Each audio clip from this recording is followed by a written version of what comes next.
반갑습니다. 아파트 가격 시황파가시 시작하겠습니다. 이재명 부동산이 대책을 전면 폐기하고 판을 완전히 뒤집을 거냐? 자, 갑자기 이런 이야기들이 나오는 이유가요. 자, 뭐 아시겠지만 지금 한국갤럽에서 이재명 부동산 정책에 대한 평가를 했는데 설문조사를 했는데 와, 충격적이긴 합니다. 자, 이재명 부동산의 지금 정책들이 잘 못하고 있다. 자, 이런 부정적인 평가가 무려 46%, 거의 절반 가까이가 잘 못하고 있다라는 건데, 잘한다라고 하는 긍정평가는 26%에 불과합니다. 자, 이러다 보니까 지금 정부에서도 상당한 지금 고민이 될 걸로 이렇게 보여지는데요. 자, 특히나 이게 왜 충격적이냐면 지난 3월에 저도 이 부분을 한번 말씀드렸었는데, 지난 3월과 비교를 해보면 이때는 못한다라고 하는 게 27%밖에 안 됐어요. 27%밖에 안 됐는데 이게 46%까지 늘어난 거거든요. 거의 더블 가까이, 그러니까 못한다는 평가가 더블 가까이 늘어났고, 자, 잘한다는 평가는 3월에 51%나 됐습니다. 와, 그러니까 이재명 부동산 정책에 대한 기대감이 이제 가장 높았던 게 이제 지금까지 역대 이래로 이 51% 부동산 정책의 잘한다는 게 51%가 나온 게 지금 처음이라고 하거든요. 근데 어쨌든 간에 이때 엄청난 기대치를 가지고 있었던 게 결국은 26%로 완전히 지금 반토막으로 쪼그라들었습니다. 그래서 지금 이 상황만 보자라면 결국은 기대를 많이 가졌던 분들, 그래서 참 잘하고 있다라고 응원했던 분들마저도 돌아섰다라는 거죠. 아, 지금 못하고 있어. 기대했는데 기대치만큼 안 되는 것 같아. 자, 이런 지금 상황이 온 거죠. 특히나 이런 지금 평가가 30대들이 완전히 어마어마하게 지금 부정적으로 돌아섰습니다. 그래서 30대들이 못하고 있다, 잘 못하고 있다가 무려 56%, 60% 가까운 분들이 잘 못하고 있다, 부정적인 평가를 했고, 잘한다는 긍정평가는 불과 15%에 불과해서 지금 젊은 층들이 굉장히 부정적인 어떤 평가를 내리고 있다, 이렇게 보여집니다. 자, 그러면 이 잘 못한다라는 이유가 뭐냐라는 건데, 집값 상승을 억제하지 못했다. 이게 무려 21%, 1위예요. 와. 아니, 그러니까 왠지 이재명 정부가 그래도 문재인 정부와는 다르게 집값을 좀 잡을 것 같았는데 결국은 이 상승을 억제하지 못했다라는 거죠. 실질적으로 지금 특히나 외곽 쪽에 아마 젊은 층들 같으면 지금 30대 분들이면 30대 분들이 주로 이제 15억 이하나 10억 이하, 아니면은 그 아래쪽에 한 6, 7억 이런 지금 아파트들이 상대적으로, 그렇죠. 지금 상대적으로 보면 지금 25억 이상 같은 초과 같은 경우에는 지금 워낙 대출이 안 되니까 그렇다지만 오히려 15억 이하 같은 경우에는 6억까지 대출을 해주는, 자, 이런 상황이니까 결국은 그쪽이 오히려 약간 좀 이렇게 풍선 효과처럼, 그렇죠. 그쪽으로 이제 많이 몰리는, 자, 이런 일들이 있었고, 특히나 최근에 동탄이나 이런 또 반도체 쪽에 호황이 또 슈퍼사이클 이렇게 오면서 지금 삼성 같은 경우에 갑자기, 그렇죠. 성과급 5억에다 6억인가요? 6억에다가 또 5억 1.2%짜리 사내 대출해서 엄청나게 또 언론이 펌핑하고 이러다 보니까 특히나 반도체를 중심한 또 용인 같은 경우도 마찬가지고, 그래서 이런 지역들이 또 올라가면서, 자, 결국은 이런 것들을 바라보는 입장에서는 이재명 정부 큰 소리는 쳤는데 이거 지금 문재인 정부 시즌2 아니야? 이러다가 또 계속 올라가는 거 아니야? 이런 데 대한 불안감이 있다라는 거죠. 그러다 보니까 지금 부정평가가 이 부분에 대해서 굉장히 가장 1위로 나타났습니다. 자, 그리고 실제로 집을 살려고 했던 분들 입장에서는 또 대출한도 제한이 있다 보니까 여기에 대한 불만도 있을 수밖에 없겠죠. 자, 그다음에 이제 과도한 규제, 이거는 계속 이제 나왔던 불만들인데, 어쨌든 간에 가장 1위는 집값을 왜 못 잡았냐? 자, 이런 부정적인 평가인 거죠.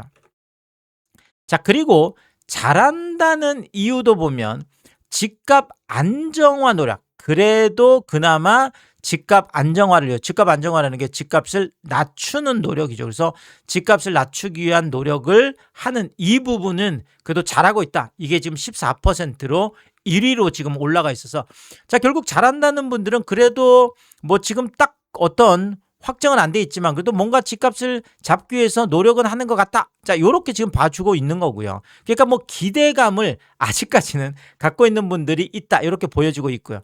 자, 그 다음에 이제 다주택자들 규제. 결국은 다주택자들을 규제함으로 인해서 결국은 뭐 이제 무주택자들이 뭐 내 집 마련하는데 또 다주택자들이 뭐 또 많이 또 급급매로 내놓고 이제 이런 부분들을 좀 뭐 긍정적으로 평가를 하는 것 같고요. 자, 그 다음에 보유세 강화 부분에 있어서, 자, 요런 부분들은 아무래도 이제 많은 분들이 좀 이렇게 똘똘한 한 채 뭐 이런 쪽으로 보유세를 강화한다 뭐 이런 얘기가 나오니까 결국은 똘똘한 한 채에 대한 또 상대적 박탈감 이런 것들도 있었는데 그쪽을 뭐 강화한다 그러면 이건 잘하는 거 아니냐 뭐 이런 어떤 이야기들인 것 같고요. 자, 어쨌든 간에 지금 잘한다는 이유의 1위가 집값 안정화를 위해서 노력하는 뭐 그 부분은 긍정적으로 평가를 하고 있는 걸로 보여집니다. 자, 그러면 이재명 대통령이 이런 부정평가가 높아졌다라고 하고 지금 야당에서도 뭐 계속 지금 비판들이 지금 문재인 정부 시즌2다. 자, 결국은 이러다가 집값이 엄청나게 막 폭발적으로 올라갈 거다. 이런 비판들이 지금 요즘 계속 또 더 쏟아지고 있거든요. 자, 이러다 보니까 이재명 대통령이 그러면 지금까지 왔던 이재명 정부의 부동산 대책, 자, 이런 것들을 전면 폐기하고 완전히 판을 뒤집을 거냐, 바로 이런 부분이 되겠죠. 물론 뭐 많은 지금 정부도 고민을 할 걸로 일단 보여집니다. 그렇지만 파가시 저의 개인적인 생각은 집값 하락을 위한 더 강력한 규제책이 나올 가능성이 높다. 일단 저는 이렇게 뭐 좀 전망을 하고 싶은데, 자, 그 이유 중에 하나가 아까도 말씀드렸듯이 못한다. 지금 잘 못하고 있다. 이거의 1위가 놀랍게도 집값을 못 잡았다라는 거잖아요. 특히나 지금 30대 분들 같은 경우에는 결국은 지금 집을 뭐 정부를 믿고 어떻게 보면 집값이 떨어질 거야라고 생각하고 정부를 믿고 집을 안 사고 있었던 분들 중에서 지금 갑자기 또 이렇게 뭐 15억 이하 쪽으로 해서 특히나 이제 뭐 경기권에서도 이렇게 올라가는 모양새들이 나타나는, 자, 이런 것들을 보면서 야, 이거 그때 그럼 차라리 정부를 안 믿고 이거를 그냥 사는 게 맞았었네. 이렇게 생각할 수 있다라는 거죠. 결국은 집값을 못 잡았다라는 이 부분에 대해서 지금 질책을 하고 있는 거고요. 자, 그다음에 잘한다는 1위도 집값 안정화 노력이거든요. 자, 그러니까 잘 못한다라는 것하고 잘하고 있다라는 것하고 내용을 이렇게 좀 자세히 들여다보면 똑같은 거예요. 똑같은 거잖아요. 그래서 결국은 집값 안정화 노력을 해서 집값을 잡을 거면 제대로 잡아라, 이런 어떤 메시지로 읽히기 때문에 아마 정부도 뭐 이런 부분들을 충분히 이렇게 파악을 하고 있을 것 같고요.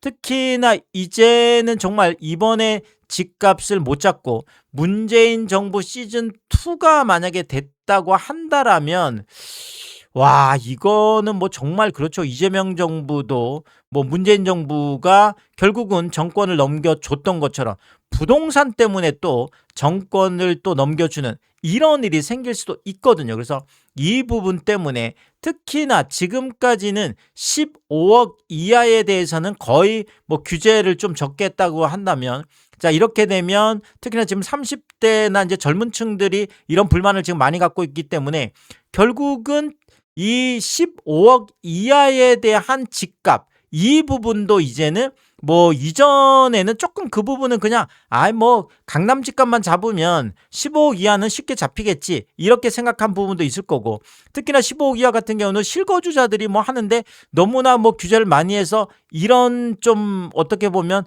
그 부분은 조금 아니란 생각, 좀 편안한 생각을 했던 부분도 분명히 있는 것 같거든요. 그래서 제 생각에는 이제는 15억 이하에 대한 이런 부분들도 뭔가 강력한 규제 쪽으로 갈 가능성이 높다. 일단은 집값을 막기 위한, 집값을 안정화하기 위한 이런 더 좀 센 대책들을 강구하고 있지 않을까. 일단 저는 일단 이재명 대통령의 스타일 자체도 한 번 가면 끝까지 가는 또 이런 스타일이 있기 때문에, 자, 결국은 이번에 부정평가가 나왔다라고 해서 특히나 이렇게 지금 나온 내용 자체로만 보자면 결국 집값을 잡으라는 메시지인데, 판을 뒤집을 이유는 일단은 없어 보이고요. 자, 그리고 그 이유 중에 또 하나가 OECD에서 이제 최근 한국 관련된 보고서가 나왔는데, 거기에서 부동산 관련해서 대출 규제가 집값 억제하고 가계부채를 억제하는데 기여를 했다. 긍정적인 평가를 또 했거든요. OECD에서도. 그래서 실질적으로 보면 제가 봐도 그래요. 아까 외곽 쪽은 좀 그렇다라고 하지만 지금까지 문재인 정부 때도 못 잡았던 곳 중에 하나가 바로 이제 강남권이나 지금 특히나 이제 마용성이라고 하는 이런 핵심 지역들이었는데, 이쪽 지역들도 지금 하락 거래들 꽤 많이 나왔었거든요. 그래서 이런 부분들을 OECD도 아마 긍정적으로 평가하고 있는 거 아닌가 이렇게 말씀드리면서, 요거는 조금 데이터를 보면서 구체적으로 제가 좀 몇 가지 사례를 좀 말씀드리면은요. 자, 지금 성수동에 있는 트리마제 같은 이 대단한 아파트잖아요. 여기 37평형이 지금 52억까지 갔던 게 43억으로 9억씩이나 폭락하는 이런 거래가 지금 나와 있고요. 그러니까 성동구 같은 짱짱한 한강 지금 벨트 이런 지역들도 이렇고요. 자, 그다음에 성동구 옥수동에 있는 한남하이츠 57평 같은 경우에도 48억까지 갔던 게 38억 5천으로 9억 5천, 10억 가까운 폭락 거래가 지금 나와 있고요. 그리고 마포에 있는 마포자이 힐스테이트 라첼스 공덕 1구역 재건축한 이 대단한 아파트, 그래서 33평형이 마포 33평 9평이 31억을 넘었습니다. 그래서 30억을 넘어서 이제 어떻게 보면 처음 있는 이런 이제 아파트인데, 자, 결국은 여기도 21억까지 지금 하락해서 결국 9억 9천, 10억 가까운 이런 폭락 거래가 지금 나와 있고요. 그리고 올림픽파크 포레온 둔촌주공 재건축한 이 대단한 아파트, 그래서 34평형이 32억 5천까지 갔는데 지금 여기도 22억 5천 실거래가 뜨면서 깜짝 놀랐죠. 그래서 10억씩이나 폭락한 이런 거래가 지금 나와 있고요. 그리고 용산에 있는 레미안 첼리투스 51평 같은 경우에도 58억 3천까지 갔던 게 46억 4천, 46억 5천까지 밀리면서 11억 8천, 12억 가까운 폭락 거래가 나와서, 자, 결국 마포나 성동이나 강동, 용산, 자, 이런 지역, 한강벨트 주요 지역들에서도 이런 폭락 거래들이 나와 있는 상황이고요. 자, 그리고 강남권에 있는 신축 아파트죠. 개포자이 프레지던스 33평 같은 경우에도 42억 7천에서 33억 4천으로 9억 3천, 충격적인 폭락 거래고요. 대치아이파크 54평 같은 경우에도 55억에서 44억 6천으로 10억 4천, 10억 넘는 폭락 거래가 나와 있고, 레미안 원페를라 이것도 신축이죠. 34평 37억 5천이 27억으로 10억 5천, 11억 가까운 폭락 거래고요. 메이플자이 33평 같은 경우에도 56억 5천까지 갔던 게 45억 5천으로 11억 폭락한 거래가 나와 있고요. 아크로 삼성 40평 70억까지 갔던 게 59억까지 폭락하면서 11억이 폭락했고요. DH 퍼스트 아이파크 33평 개포중 1단지 재건축한 아주 초신축이죠. 자, 근데 45억 5천 최고가 나오고 나서 딱 하루 만에, 하룻밤 사이에 34억 2천으로 11억 3천씩이나 폭락하는 거래가 나와 있습니다. 반포 아크로 리버파크 아리팍 52평 85억까지 갔던 게 71억으로 14억, 이것도 한 달 사이 이렇게 큰 폭락이 일어났고요. 아이파크 삼성 55평도 78억까지 갔던 게 64억으로 14억 폭락한 거래가 나와 있고, 아크로 리버뷰 35평 60억까지 갔던 게 45억 2천으로 14억 8천, 15억 가까운 폭락 거래. 자, 결국 강남권에 있는 우리가 주요 아파트들, 그 다음에 이렇게 한강변에 있는, 우리가 한강뷰라고 하죠. 이 대단한 아파트들도 이렇게 15억씩 폭락한 거래가 나와 있고요. 삼성진흥 66평 같은 경우에도 48억 7천에서 33억 6천으로 15억 2천 폭락한 거래가 나와 있고요. 반포 레미안 퍼스티지 81평 96억까지 갔던 게 80억으로 16억 폭락한 거래가 나와 있고요. 반포 레미안 원밸리 34평 같은 경우도 72억에서 55억 5천, 그다음에 72억에서 56억, 뭐 8층, 16층 뭐 이런 뭐 층수들도 16억 5천, 16억 뭐 굉장히 그렇죠. 72억까지 갔던 게 지금 이제는 뭐 60억 또 무너진 거죠. 그래서 50억대까지 지금 내려가 있는 이런 모습이고, 뭐 지금 호가는 52억대까지 지금 나와 있으니까요. 그래서 지금 레미안 원밸리 같은 이런 상징적인 뭐 이런 아파트들도 이렇게 뭐 수십억씩 폭락하는 이런 것들이 나타나고 있습니다. 레미안 원밸리 52평 같은 경우에도 106억까지 갔던 게 88억으로 18억 폭락했고, 46평 같은 경우에도 92억에서 74억 9천으로 17억이 폭락해 있었죠. 뭐 전방위적인 폭락이 일어나고 있습니다. 압구정 구현대이차 64평 같은 경우에도 127억까지 갔던 게 102억으로 25억이 폭락해 있고요. 압구정 신현대 11차 같은 경우에는 61평 128억까지 갔던 게 92억, 94억, 97억, 뭐 그래서 36억, 34억, 31억, 30억 넘는 대폭락 거래들이 나와 있고, 지금 호가는 85억까지도 지금 내려가 있습니다. 그래서 사실 뭐 이렇게 규제나 뭐 이런 것들이 없었다 그러면 강남 불패 뭐 이런 것들이 무너지기가 어렵죠. 그래서 어쨌든 간에 지금 강남 쪽에서, 강남이나 그다음에 한강벨트 주요 지역들 뭐 성동이나 마포나 이런 쪽에서 이렇게 하고 지금 뭐 거래도 상당히 지금 괴멸되어 있는 이런 상황인데, 자 결국은 이런 것들이 그래도 규제나 이런 것들 때문에, 물론 이런 강남권이나 주요 지역들, 핵심 지역들의 하락이 외곽 지역들의 하락으로 이어지려면 어느 정도 또 시간이 좀 필요한 부분이 있겠죠. 그래서 뭐 이런 소위 말하는 풍선 효과라고 할 수 있는, 또 대출 규제의 구조 자체가 초고가 쪽을 좀 잡고 그 다음에 이제 약간 외곽 쪽이나 15억 이하는 오히려 좀 풀어주는, 지금까지는 이런 지금 정책 방향이었기 때문에 아마 이제 요 부분들에 대해서 좀 손을 보지 않을까, 이런 생각이 좀 드는 거고요. 자, 여기에다가 지금 OECD 보고서에서 부동산세를 거래세 중심, 거래세면 이제 양도세죠. 그러니까 양도세 중심에서 보유세 중심으로 전환하는 게 좋겠다. 자, 이런 지금 제안을 한 거거든요.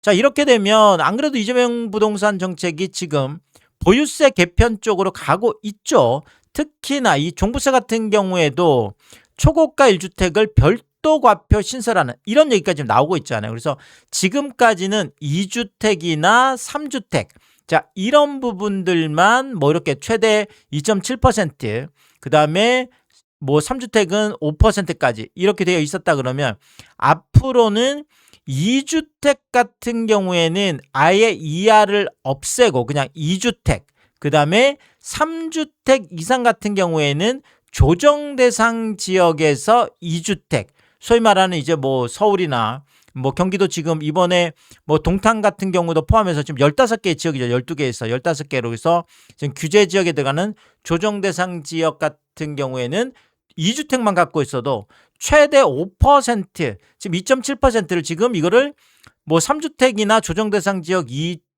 2주택까지는 6%까지, 그 다음에 2주택 같은 경우에는 최대 3%까지 지금 이런 이야기가 지금 나오고 있습니다. 여기에다가 지금까지는 없었던 초고가 1주택에 대해서도, 이거는 뭐 이재명 대통령도 계속 얘기했었죠. 그래서 지금 우리나라의 보유세가 낮다 이렇게 얘기하는 건 뭐 2주택이나 3주택 이쪽보다는 지금 초고가 1주택에 대한 부분을 얘기하겠죠. 그래서 만약에 이것이 뭐 지금 아파트나 이런 것들도 사치품처럼 되어 있다면 거기에 상응하는 선진국 수준의 보유세 부분을 얘기를 했거든요. 자, 그러면 초고가 1주택에 대해서 결국은 한 1% 이상, 지금 나오는 얘기는 1%에서 한 1.3%, 자 이런 얘기가 나오고 있습니다. 그러면 지금 뭐 30억 정도 아파트는 매년 한 3천만 원, 뭐 50억 아파트는 매년 5천만 원 이상의 지금 뭐, 그러면 잠실 쪽에 있는 뭐 엘스나 리센츠나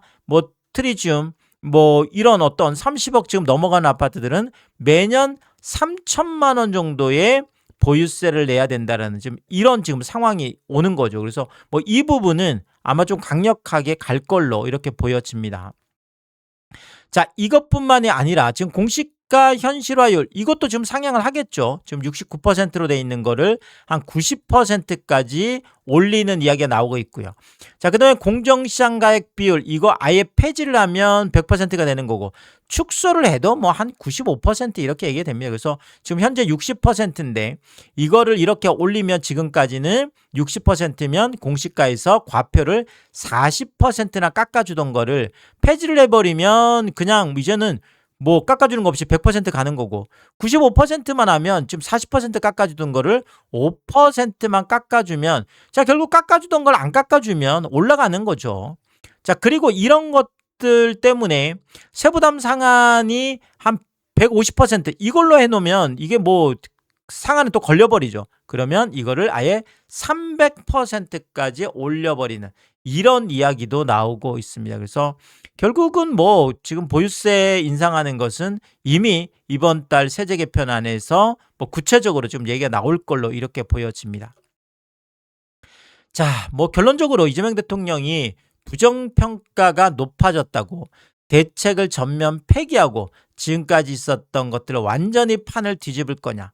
뭐 저는 개인적으로 뭐 그렇지 않을 거라고 보고요. 특히나 더 강력한 규제가 지금 나올 건데 뭐 저의 개인적인 생각입니다. 그래서 뭐 일단 30대 쪽에서 지금 이번에 많은 불만들이 나왔기 때문에 결국은 15억 이하에 대한 부분도 이제는 손을 대지 않을까. 뭐 이런 지금 생각이 들고 이번에 뭐 동탄이라든지 뭐 구리 그다음에 지금 용인 기흥 이런 쪽들을 추가 규제로 이제 묶은 것들도 아마 뭐 그런 좀 영향이 토지거래 허가로도까지 묶었으니까 그래서 영향이 있다 이렇게 지금 보여지고 자 이제 또 하나는 지금 고가 1주택에 대한 이 부분에 대해서도 지금 똘똘한 한 채 쪽도 완전히 지금 잡혔다고는 보지 않거든요. 자 그러면 이제 이재명 정부가 만약에 이거를 마무리해가는 뭐 이런 어떤 과정이라고 본다 그러면 일단 뭐 강남권 쪽이나 이런 핵심 지역들은 좀 꺾인 부분이 있다 그러면 이 부분에 대해서는 더 강화를 해서 특히나 똘똘한 한 채 쪽을 눌러서 가고 그 다음에 지금 15억 이하에 대한 더 강력한 또 그런 규제책들도 나올 가능성이 높다. 그래서 뭐 제가 말씀드렸듯이 지금 632로 돼 있잖아요. 642로 돼 있군요. 지금 642로 돼 있는 이 대출 규제를 더 그러면 쪼여서 아마 321 뭐 이렇게 갈 가능성도 있다라는 거죠. 그래서 15억 이하는 아예 3억까지 줄여버리고 그다음에 15억에서 25억까지는 2억 그다음에 25억 초과는 1억까지 줄여버리는 이런 대출 규제까지 그러니까 상상하지 못했던 초강력 규제들 뭐 전세 대출도 마찬가지고 그래서 이런 것들이 오히려 나올 가능성이 높다. 저는 일단 개인적으로 이렇게 전망을 하고요. 그렇지만 뭐 정부에서도 이번 평가 때문에 이런저런 고민들을 많이 할 걸로 보여지는데 또 구체적으로 이거 관련해서 새로운 이야기 있을 때마다 제가 빠르게 업로드를 하도록 하겠습니다. 오늘도 유튜브 쇼핑까지 시청해주신 여러분들이 저의 찐 시청자분들이다. 찐 구독자분들이다. 항상 크게 감사의 말씀을 드리겠습니다. 여러분들 쿠팡에서 구매를 하실 일 있을 때 아래쪽 하단에 띄워드리고 있는 삼양라면 링크를 통해서 구매를 해주시면 제가 영상을 만드는데 큰 도움이 되고 있다 이렇게 말씀을 드리겠고 정말 짧지 않은 영상입니다. 늘 끝까지 시청해주시고 유튜브 쇼핑까지 오신 게 그런 거죠. 저는 삼양라면이 좋아서 삼양라면이 맛있어서 삼양라면만 올려드리고 있는데 삼양라면만 구매를 해주셔도 감사합니다. 근데 많은 분들이 작은 것 하나 구매하실 때도 또 가끔 고가 제품 구매하실 때도 참 뭐 번거롭고 귀찮은 일임에도 불구하고 일부러 이 삼양라면 링크를 통해서 구매를 해주셔서 참 뭐 이렇게 저에게 도움이 되라고 마음 써주시는 이런 것들 볼 때마다 참 너무나도 감사하다. 몸둘 바를 모르게 다시 한번 크게 감사의 말씀을 드리겠습니다. 파가시 멤버십 킹스피도 개설해 두고 있습니다. 구독 옆에 가입 버튼을 누르시면 월 9,990원으로 책정되어 있고요. 킹스피 분들에게는 왕관 모양으로 표시해 드리고 있습니다. 오늘도 킹스피 여러분을 소개해 드리겠습니다. 김화정님, 윤복자님, 피피치를 사모님, 유웅준님, 미셸님, 전현동님 항상 감사의 말씀을 드리겠고 또 많은 분들이 킹스피를 통해서 응원해 주시면 고맙겠습니다. 오늘의 이야기가 도움이 되었다면 구독과 좋아요 부탁드리겠습니다. 고맙습니다.